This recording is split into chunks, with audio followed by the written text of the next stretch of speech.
전 세계의 한국 영화의 힘을 보여주고 있는 기생충이 지난달 10일 일본에서도 개봉을 했었습니다. 일본 언론들은 기생충의 누적 관객 수가 5일 기준으로 100만 명을 돌파했다고 일제히 보도하고 있는데요. 누적 수익으로는 14억엔, 우리 돈 151억 원을 돌파했습니다. 일본 내 한국 영화의 흥행 수입이 10억엔을 돌파한 건 2005년 정우성, 손예진 주연의 내 머릿속에 지우개 이후 무려 15년 만인데요. 일본 내에서도 기생충의 흥행 열기가 대단함을 알 수 있습니다.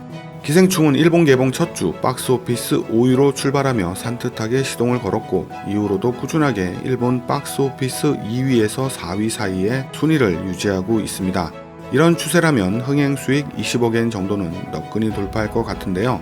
게다가 코로나 바이러스 때문에 일본의 극장들도 많이 위축된 상황일 텐데 더 놀라운 성과입니다.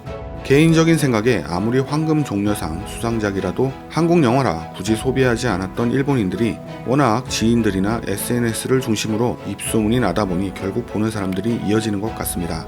한편 봉준호 감독과 송강호는 친필로 100만 관람 감사합니다라는 메시지를 통해 감사 인사를 전했습니다. 기생충 100만 돌파 소식을 들은 일본인 반응을 살펴봤습니다. 한국 영화다운 전개의 템포로 일본 영화와는 또 다른 재미가 있다. 그래서 호불호가 갈릴지도 몰라. 스토리는 한국의 격차 사회를 알고 있거나 사회 사정을 알고 있으면 재미가 배가 된다고 생각한다.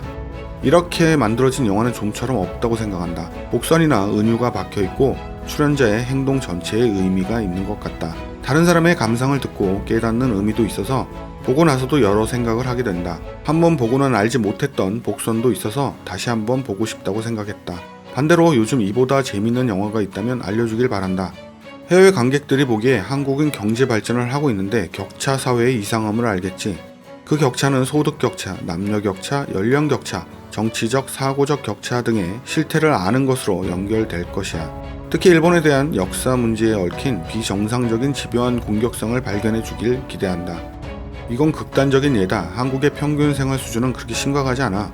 주인공의 집은 한국의 하위 3% 수준의 가난한 집을 표현한 것으로 보인다. 한국에 살면서 그렇게 가난한 집은 아직 실제로 본 적이 없어. 제대로 보지도 않고 한국이라는 이유만으로 부정적인 코멘트를 하는 것은 그만뒀으면 한다. 상대가 어떤 나라라도 훌륭한 것은 훌륭하고 안 되는 것은 안 된다. 저도 그렇게 생각합니다. 한국이란 것만으로 반응하고 욕하고 슬프네요. 음악이나 영화는 어떤 나라나 어떤 인종도 뛰어넘는다고 생각했으면 좋겠네요. 코로나 바이러스의 영향으로 구미에서는 아시아인에 대한 차별이 난무하고 있으니 아카데미상을 수상시켜 밸런스를 맞추려고 한다 생각한다. 수상 확률은 올라갔다고 생각한다. 일본 영화는 자니스든지 억지 여배우든지 싼 장사를 계속해 괴멸적 상태가 되었다. 실사 영화는 유감이지만 한국이 훨씬 질이 높다. 템포가 좋고 지루하지 않는 것이 한국 영화. 카메라 워크도 좋아합니다. 보고 왔다. 사람마다 다르긴 한데 극찬하는 사람도 있지만 아카데미를 탈 만한 작품은 아닌 것 같다. 마지막 남은 것은 꽤 기분 나쁨과 혐오감뿐. 마블의 블랙팬서가 16억엔, 앤트맨이 13억엔이었던 것을 생각하면 한국 영화가 14억엔을 벌고 있는 게 얼마나 대단한지 잘 알 수 있다.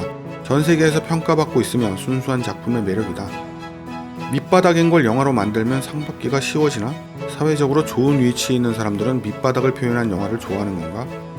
꼴사나운 질투는 그만둬. 아시아 영화가 세계적으로 주목받고 있다 그래서 좋지 않아? 왜 그렇게 사냐? 내두익 아저씨들 무섭다.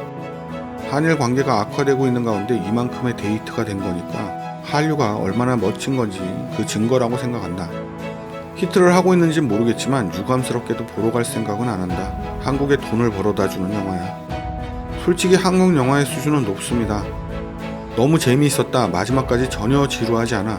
모두 한국에서 유명한 배우들인지는 모르겠지만 아빠로 나온 배우 너무 좋네. 한국 드라마나 케이팝은 좋아하지 않지만 솔직히 영화는 퀄리티도 높고 재밌어. 한국 사회의 실상을 잘 나타내고 있고 그들만의 독특한 세계관이 있다. 역시 영화라는 것은 그 나라의 독창성이 잘 나오고 재미있는 것 같다. 역시 극찬하는 사람도 있고 한국이라면 거품 무는 사람도 보이네요. 한편 기생충은 10일 오전 미국 LA에서 개최되는 92회 아카데미 시상식에서 작품상, 감독상, 각본상, 국제장편영화상, 편집상, 미술상 등 총 6개 부문 후보에 올라 다관왕 수상을 노리며 대망의 오스카 레이스를 마무리 짓습니다. 한국인의 한 사람으로서 기생충이 과연 폐쇄적이고 보수적인 오스카의 벽을 넘을 수 있을지 무척 궁금해집니다. 지금까지 생활백스였습니다.